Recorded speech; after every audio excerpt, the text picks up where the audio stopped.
Matipid ang sagot ni Pangulong Bongbong Marcos ng tanungin tungkol sa pagkawala sa pwesto ng ilang miyembro ng kanyang gabinete.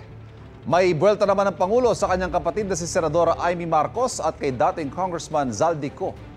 Narito ang aking unang balita. The lady that you see talking on TV is not my sister.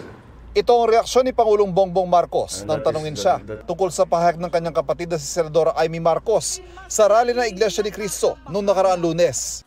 Batid ko na nagdadrag siya.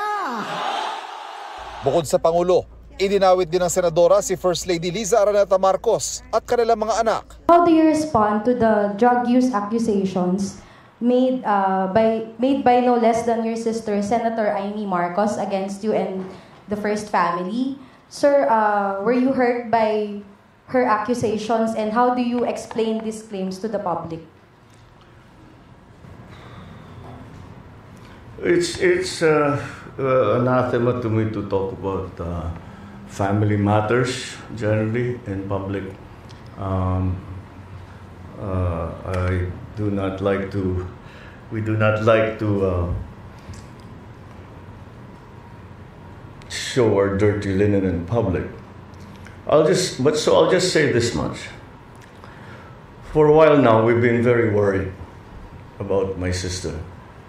When I say we, I'm talking about friends and family. And the reason that is because the lady that you see talking on TV is not my sister. And that view is shared by our cousins, our friends. Hindi siya yan. Hindi siya yan. So that's why we worry. So we are very worried about her. I hope she feels better soon. Hindi na nabigyan pa ng pagkakataon ng media na malinaw kung anong ibig sabihin ng Pangulo sa pahayag na ito. Ilang minuto lang matapos itong sabihin ng Pangulo, agad sumagot si Senadora Amy sa kanyang social media account. Sabi niya, siya raw ito, sabay hirit na kung ano-ano nang nakikita ng kanyang ading o nakababatang kapatid sa Ilocano. Sabi pa ng Senadora, patunayang mali siya at gusto raw niyang mali siya. Nang tanungin kung nagkausap na sila magkapatid, sinabi ng Pangulo na magkaiba na raw sila ng ginagalawang mundo, political man o personal. May hamon naman ang Pangulo kay dating Congressman Zaldico na nagdawit sa kanya sa anomalya sa flood control projects. Bago humarap ang Pangulo sa press conference, naglabas ng video si Zaldico na nagdedetalye na mga delivery ng bilyong pisong naging parte umano ng Pangulo sa anomalya. Mahaba nang naging mga usapan natin tungkol sa fake news. Anyone can go online and make all kinds of claims and say all kinds of things. Paulit-ulit. But it means nothing. For it to mean something, umuwi siya rito. Harapin niya yung mga kaso niya. Ako, hindi ako nagtatago. Kung meron kang akusasyon sa akin, nandito ako.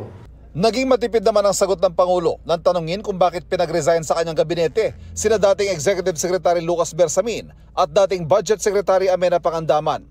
Nilimitahan ang mga tanong sa Pangulo at hindi pinayagan ng mga follow-up question. The question about Chief Luke and myself, wala, nag-uusap na kami. And we understand each other and we decided to keep it between ourselves. There's no bad blood. She sent me na because her name was dragged into the whole thing.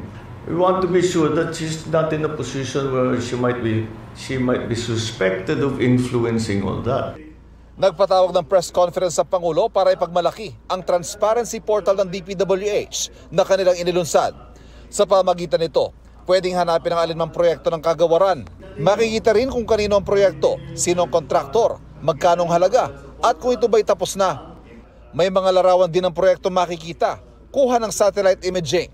Hakbang daw ito para sa transparency sa mga proyekto ng gobyerno at bunga ng mga natututunan sa investigasyon sa mga anomalyang flood control project.